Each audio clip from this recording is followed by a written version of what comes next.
Dans ces collines boisées aux abords de Vladivostok, en Russie, sont enterrés 14 soldats canadiens, victimes oubliées d'une guerre oubliée. À la fin de la Première Guerre mondiale, lors de l'expédition canadienne en Sibérie, 4000 jeunes hommes et une femme traversèrent l'océan Pacifique. Ils faisaient partie d'une tentative internationale pour contrer la révolution russe. Les Alliés voulaient renverser le gouvernement socialiste de Vladimir Lénine et des bolcheviks.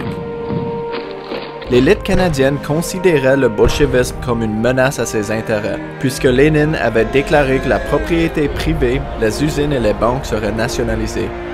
Contrairement, de nombreux ouvriers canadiens admiraient les changements radicaux qui avaient lieu en Russie. À la suite d'intenses grèves ouvrières, un mouvement se créa et exigea qu'on laisse la Russie tranquille.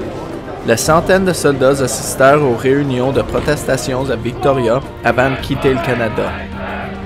Plus de 300 loyaux Canadiens français protestèrent d'être envoyés en Sibérie contre leur volonté, dans une expédition non justifiée et inutile pour notre pays.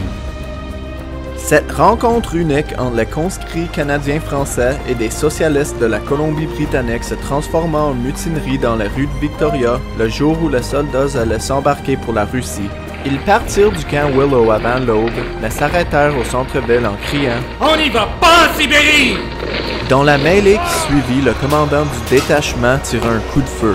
Il ordonna ensuite aux autres soldats de les fouetter jusqu'à ce qu'ils rentrent dans leur rang. Les soldats révoltés furent menés jusqu'au quai à la pointe de baïonnette. Il prit 21 heures pour faire monter les soldats mutinés à bord du navire SS Tista. Une douzaine de leaders furent mis au phare dans la soute du bateau. L'expédition canadienne en Sibérie partit de Victoria et mit le cap sur Vladivostok.